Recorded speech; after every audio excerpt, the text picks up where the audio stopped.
What's up, Infected? Welcome to the Quarantine. Today I'm going to be taking a look at a game that's currently on Kickstarter by the name of Dragon and Rider. Now, Dragon and Rider is a 4-player game that requires 2 players on a team. One player plays a dragon, the other plays a rider, and because they're two different, you have a human rider and a dragon that the rider is riding, they don't speak the same language. So you guys have to kind of get in each other's head and try to think about what you and your teammate are doing. And it's basically a game of rock, paper, scissors, but with a bunch of extra elements to it. And that may sound a little bit confusing, so let's just go straight over to the overview. Now, I do need to mention everything you see here is a Kickstarter prototype of the game, so it is of course subject to change. Now, what you're going to do is you're going to split everything off as teams. So you're going to have a red team and a blue team, and you're going to divide the cards up as you see here. You have red and you have blue. And you're going to have everybody sit around the table to where it would be red team, blue team, red team, blue team. So for example, if I were sitting on this end of the table, so I would be red team, and then like red rider, red dragon, blue dragon. That way you're sitting across from your teammate. Then each player is going to take one of their health markers here, and they're going to start off at 35 hit points. Then you're going to give the dragon the cards that show a dragon on this side, and then you're going to give them the stance cards. So that's going to form the dragon's hand. The rider will take the 3 cards that show a human on the side of it. And now you're ready to play, keeping in mind that the blue team is going to do the same thing. They're going to divide their cards up exactly the same way, and they're also going to start out at 35 health. Then starting with the dragons of each team, you're going to take your stance. And you're going to choose which one of these 3 that you would like to play.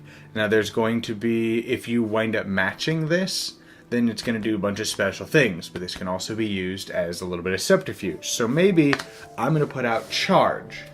However, maybe my opponent dragon also puts out stance instead.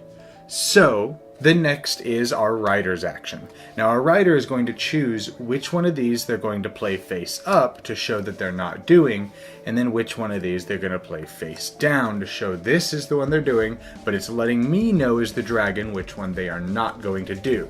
So in this case, he may put down charge attack face up to let everybody know he's not going to be charging.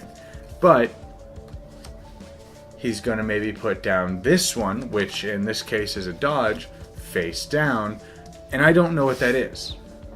And then of course my opponent's rider is going to do the exact same thing. So they're going to put down a ranged attack face up to let their dragon know that they are not doing ranged attack, but then they're going to put something face down. Then the turn shifts back to the dragon again. And now the dragon is going to have to choose which one of these 3 to play. So for example, maybe I know he's not going to do charge attack, and you're trying to match the card that your teammate had played. So I know he hadn't played this, so we can get rid of this. But now I've got to think about the situation that we're in versus what they're playing and what we have out here, and pretty much all available information to try to get into my teammate's head and which one of these 2 are they going to play. So maybe I place this face down. I think he said we're going to do a ranged attack. Then my opponent is going to do the exact same thing. Once everything is resolved, you're then going to reveal and form your pair. So for example here, my teammate went to dodge and I went to range attack. However, my opponent went dodge, and let's just say they also went dodge. They formed a matching pair. So then what you're going to do is you're going to activate these cards. So in this case, you're going to do whichever one of these is higher. So we're going to do a ranged attack. Both parties are going to activate their abilities, and on the card it shows. So when we look here, because the ranged attack was the higher one that we revealed here, you have 4 different tiers. Now if you didn't match your opponent and you did not counter your opponent, you would do the top tier. But if you matched your opponent and didn't counter, then you do this one. If you didn't match but you countered, you do this. And if you matched and countered, you do this. Now, if you also played what your stance was, you would get your stance bonus. So in this case, would be a +2 damage. So in this example, we didn't counter because this counters a charge, so we didn't counter them, and I didn't match my opponent, so we would only do 2 damage. However, because our opponent both played the same card and they countered our ranged attack, they would get the bottom part here that says that they would gain 10 health and deal 2 damage to me, plus they would get their stance bonus, which is plus 2 damage to enemies. So they would in turn do 4 damage, dropping us from 35 to 31. Now, after you've determined who is going to play what, you're going to pick up all of these cards, divide them back to their appropriate teams and dragon or riders, and you would do the same thing over again. Now, one of the kickers is the dragon and the rider on the teams are not allowed to communicate with each other under any circumstances throughout this game because they are different races and they cannot speak the same language. And this is going to go on until one player loses all of their health and reaches 0. However, if you look at the health card, if you were to gain health and you get between 36 and 45, you're going to do 1 additional damage. However, as you lose health, you get weaker and weaker, causing -1, -2. However, you get a last little boost of adrenaline when you're in your last 5 health that could potentially help you turn the game into your favor.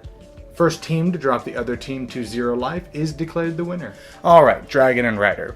Well, I hope that overview wasn't too all over the place. It's kind of fairly, for such a simple game, it's a kind of a complicated game to explain. However, when I first got the game in the mail and I read through the rule book, I was a little confused. A bunch of things just didn't really make sense until I sat down and I got 3 other people together and we just played. We followed the rules step by step and just did what the rules said. And then it actually wound up making a lot of sense. So the rule book, I'm just going to warn you first and foremost, it's not going to make a lot of sense until you just sit down and try it. Well, you're going to read it and you're going to go, wait, so how does that make sense? Why are you doing that? Maybe that was just us, but that was something that we had trouble with. But again, when you sit down and you actually do it, it makes perfect sense. There was very little times that we had to look at the rulebook and go, wait, what did that mean? Once we actually sat down and played it. So that's definitely something to kind of keep a lookout for. Don't be overwhelmed or afraid when you first read the rulebook. It makes perfect sense when you actually try it. But regardless, how's the actual gameplay? Well, overall, I did not expect to like the game that much. I expected it to be an okay game, but nothing too fun.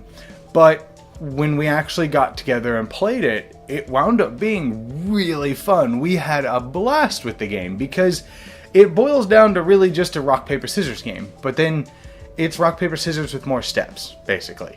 And there's more involvement because you're going to have your teammate and you're not allowed to communicate with each other.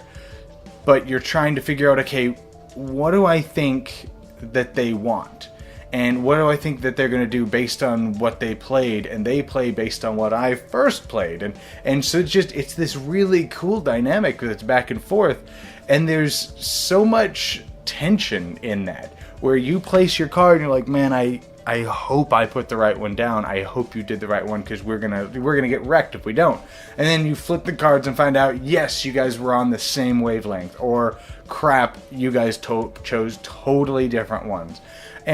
But so overall, yeah, the game is fantastic. I did not expect to enjoy the game nearly as much as I did. However, it does have one major flaw, really. There isn't really a whole lot of flaws with the game, but the biggest one we found is that you have to play it with 4 players. And that's going to be a big issue for a lot of groups. I do know for me, for example, a lot of the time it's hard to get 4 people together because, work and schedule changes and just life in general going on. So some groups are going to have a difficult time getting this to the table. But if you can, the game is fantastic. Outside of the needing 4 players, there's not really a whole lot of negative to the game. There's not really any luck involved. It's just knowing your teammate and knowing what they're going to play. That's it. That's all the game is.